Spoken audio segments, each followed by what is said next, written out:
Valla.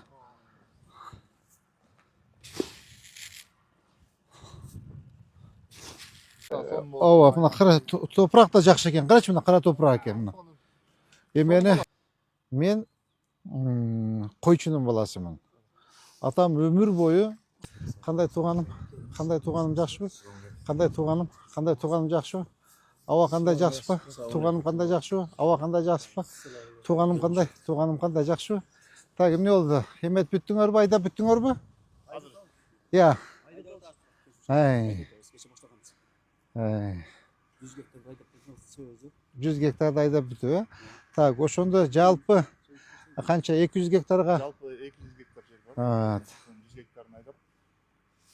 Так, бізде селеркебіз бар, үрем бар. Күздік будай. Біз азыр будайды сеіп, бұларды ем сатпайбыз бізше. Мэрияның материалдық резерв болады. Материалдық резерв бар ғой фонд. Мыйзам қарсы емес. Топтап алып бардығын мұқтаж болған үйлерге тарқатабыз. Жақсы болады. Бекелі тұрады. Қанша жылдан бері айдалбай қалды эле? 30 жылдан бері иштеп келмескен да. Ол buraya istep turgan. Bu bizden bayağı eksotikten her bir Bilem. Hazır hem жақсы oldu özünüz tapşırması bilen bu yerde bayağı oturanda ayttınız ele bıyıl bir eğip görsök 100 gektarın buda 100 gektarın arpa eksanız жақсы olur. Arpa dene yemesi görerek болады da.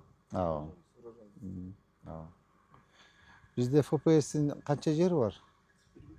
1930 gektar. 1930. Почти 2000 gektar yeri var eкен da. Eç nesi emek bolbaydı da? İcaralarına verildi. İcaraga beriledi. Bizde şunda Kızıl Kışlak'ta Japalak'ta var da yer. Tölökön 3 yerde. Tölökön'de 3 yerde var. 3 aylık hükümette var. Jalpı şu 3 aylık hükümette 2000 gektar yer var değil mi? Fontun yeri var. Bu toktом менен мыйзам негизинде фонддун жерин силер иштетчү эмессиңер, айлык өкмөттөр. Арендаға. Ток арендага берилет. Допустим, биз жогорку кеңеште жүргөндө ушул маселени көтөргөнбүз. Өкмөт токтому бар да, эменин ФПС'ин жерине иштетпегиле деп, ток арендага берсин депчи. Силер айлык өкмөттөр мурда так иштетсе сепчү эмесиңер эле. Үрөн, чөп, аркы берик только бир кишиге аренда бересиңер, ал киши сүп арендага дайшы берет. Допустим, айлык өкмөттөн 10 000 сомго берсеңер, ал арендатор, субарендатор кылып монтуп, этегинде 100 000 сомдон алып жүрөт да.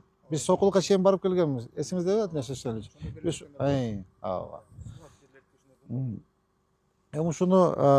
Ушу маселени көтөрүп, керек болсо президентибизге, керек болсо Адилбек Өлөшкө кат жазыш керек да, ушу токтомду жокко чыгартыш керек.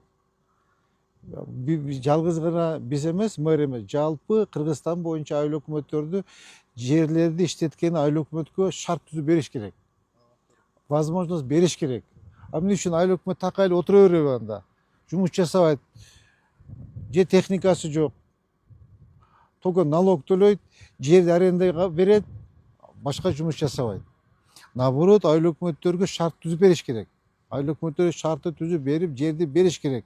Мына жер каласаң будай эк, каласаң арпа эк, каласаң сулуу эк, каласаң жүгөрү эк, каласаң кызылча эк. Мынакей өзүң окатыңды кыл, жаныңды бак, элиңди бак деп туруп возможность түзүп беришибиз керек. Ал эми бир эле кишилер арендага берет, ал суп аренда эле отуруп, ал жумуш эмес да. Арендага берген көбүрөөк пайда табат. Ал акыры ошол да, ошону айтам да, ошон үчүн ушуну как раз ушу маселени көтөрүшүбүз керек. Жайтыбыз дагы ошондой. Сиз эле эмес, бүт жалпы Кыргызстан боюнча айлык өкмөттөр ошондой да.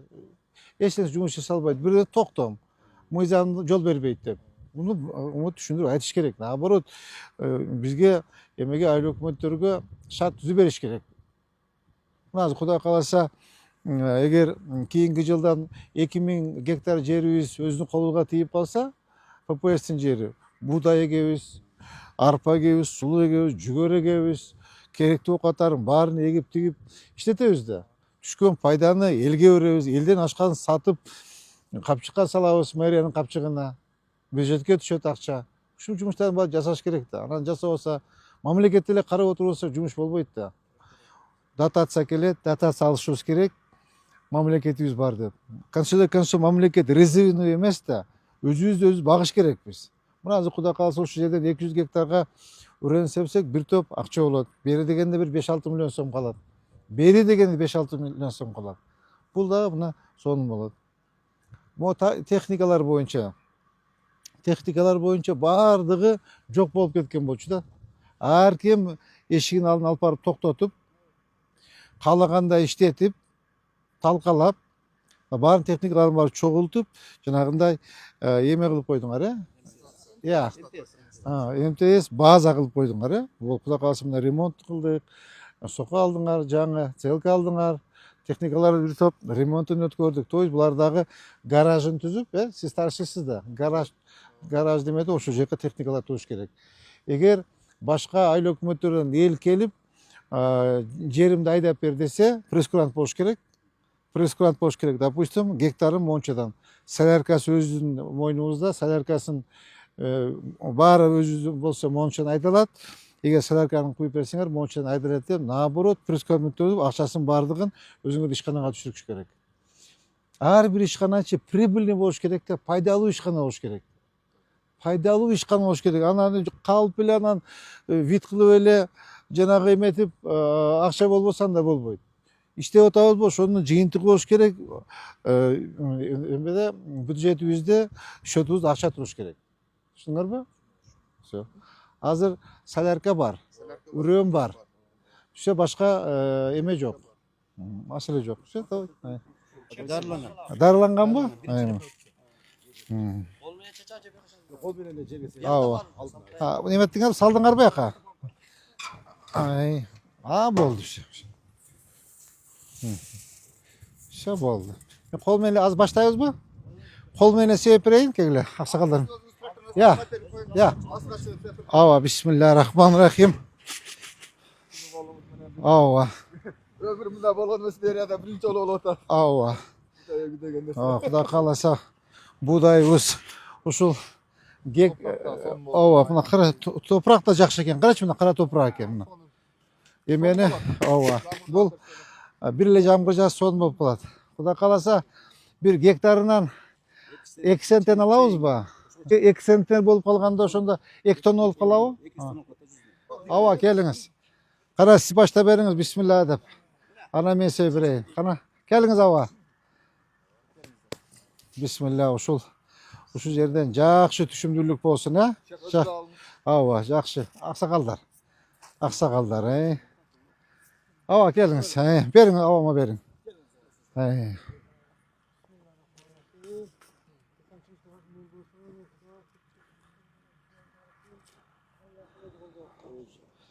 Бисмиллахиррахманиррахим. Ушул жерден 2 центнерден кем эмес түшүм алалы.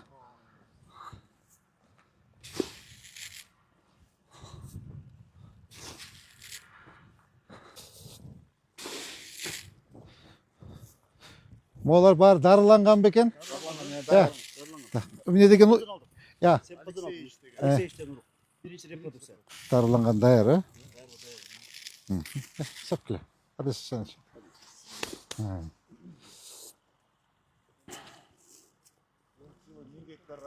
Кудай кааласа. Кудай кааласа, пекарня кылып койсок. Пекарня кылабыз, Өзүнчө. Жанагы садиктерге менен полностью. Андан сырткары, Адеш Ашанович, мондай кылыш керек. Жылбек Жанбаевич, мондай кылышыбыз керек да. Кудай кааласа, биздин өзүбүздүн мэриянынчы чарбасы дагы болуш керек да. Мен койчунун баласымын. Атам өмүр бою колхоздун коюн бакты да. Биз чарбаны жакшы түшүнөм менчи. Кой, мал, жылкы, тоок дегендер болуш керек. Ал эч качан ашык дөөлөт баш чарбайт. Ошон үчүн мен ойлоп атам, бир башталышына бир 200-300 баш кой, бир тоок кылып коюшубуз керек. Тоок да аябай пайдалуу. тоок пайдалуу. Жумурткасын сатабыз. Ушундай оокаттар жасаш керек да. Мейран өзүнүн подсобный хозяйствосы болот. Ооба, мэриянын өзүнүн подсобный хозяйствосу болот. Кудай кааласа, эмки жылда мына быйыл күздөн баштап, эмки жылдан баштап мына теплицалар боюнча жумуш катуу болуп атат. Мына жаңы теплица келди, Кореядан куруп атабыз. Эми кийинки жылдан баштап, уже мына бүгүнкү күндөн баштап ушуларды бүт караш керекпиз. Мен сизге Адилет Шашаев тапшырма берген, эсиңиздеби? Сөзсүз ак бура деген сууну куюш керек. Мына эмне деген суу агып чыгып кетти? Ал эч кандай бир расходдун кереги жок. Бир аппарат алабыз, коебуз, фильтрлейбиз, сатабыз. Тиги Бишкектен алып келип чыгып атабыз. Жанагы Легенда деген 5 литрлик сулар бар го, ошол Кыргызстан боюнча ташылып атат. Обычно эле ушундай биздин ак буранын эле суусу. Бир аз фильтрден өткөрөбүз, 3 литрлик, 5 литрлик, 1 литрлик баклажкаларга куябыз, сатабыз. Ана эмне деген акча? Эмне деген акча? Сууну куюшубуз керек, өзүбүздүн подсобный хозяйство болуш керек. Эми жылкы менен уй бир аз эмерээк болуп калат, ал кыйыныраак болуп калат, кыйын. Тоок менен койду кылсак сөзсүз болот. Ушуну жасайлык балдар, макулбу? Муну катуураак аракет кылга. Адилет, сиз чогуу. Кудай кааласа, берки ФПСтин жери боюнча 2000 гектар жер боюнча биз эмеге кат жазайлык, өкмөткө сунуш берели. Ушул маселени чечип бериңиз деп. Кудай кааласа, эмки жылдан баштап уже жерди эметип, бекер эле ар ким иштетип атпайбы? Андан көрө өзүбүз мэрия иштетип, айыл өкмөттөр иштетсе өздөрүнө өзү багышат.